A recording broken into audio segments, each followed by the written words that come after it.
Hello everyone, my name is Daniel and I am a PhD student at the Biomedical Engineering department of the TECHNION Institute of Technology in Israel. Today, I will present to you the research I've been conducting entitled Feasibility of Ultrasonic Thermal Monitoring Using Coded Excitations for Focused Ultrasound Hyperthermia. Transcranial focused ultrasound treatments offer a non-invasive opportunity to treat neurological diseases, and thermal monitoring during these procedures is crucial. MRI is currently the leading method for temperature mapping. However, it is expensive with limited accessibility. Acoustic thermal monitoring could provide a portable, cost-effective alternative with higher temporal resolution. However, brain ultrasonic monitoring is challenging due to the skull bone attenuation and induced aberrations, which compromise the wave signal to noise ratio and therefore the temperature estimation. Is there a way to improve the signal to noise ratio from the intracranial cavity? Golay-Coded Excitations can potentially overcome these challenges. It consists of two consecutive coded transmissions that are cross-correlated to their matched filters in the reception and summed, promoting side lobes cancellation and improved signal amplitude. Temperature elevation is known to alter the acoustic properties of the tissues, such as the speed of sound and therefore the time of flight, or TOF. Hence, this study investigated the Golay-Coded excitations as means to non-invasively estimate the temperature changes in the brain using a single focused ultrasound transducer. Feasibility of the hypothesis was assessed using computer simulations, water-based phantoms, and ex vivo bovine brain samples. The samples were gradually heated up to about 45 degrees Celsius and sonicated during cool down using a 1 MHz therapeutic focused ultrasound transducer implementing the Golay-Coded excitations. This transducer contained a concentrically embedded pulse echo probe as we see in the figure. Three thermocouples were used for real-time temperature monitoring.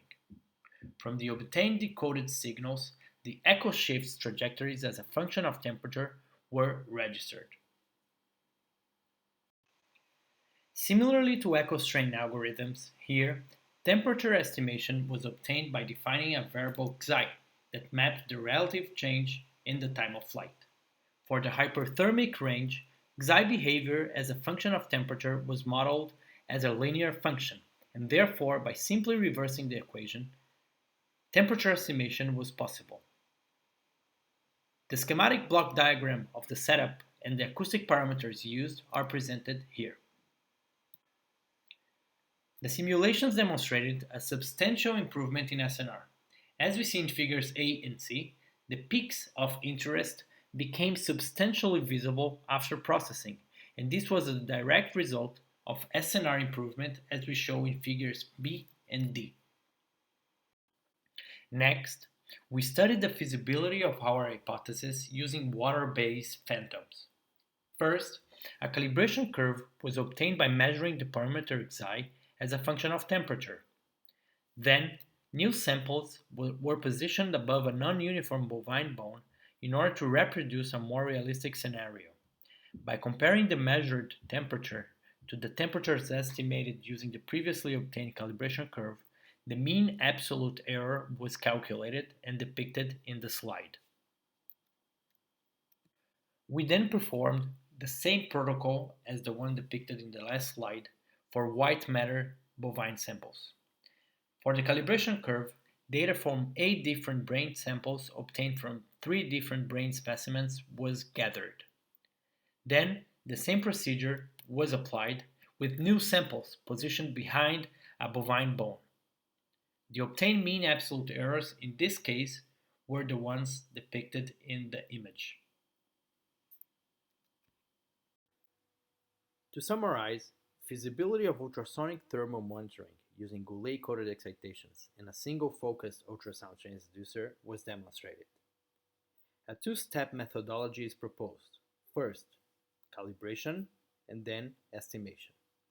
The method generates small error in temperature estimation even with a bovine bone interference.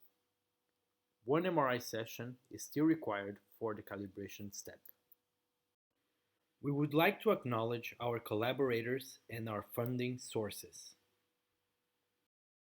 Thank you.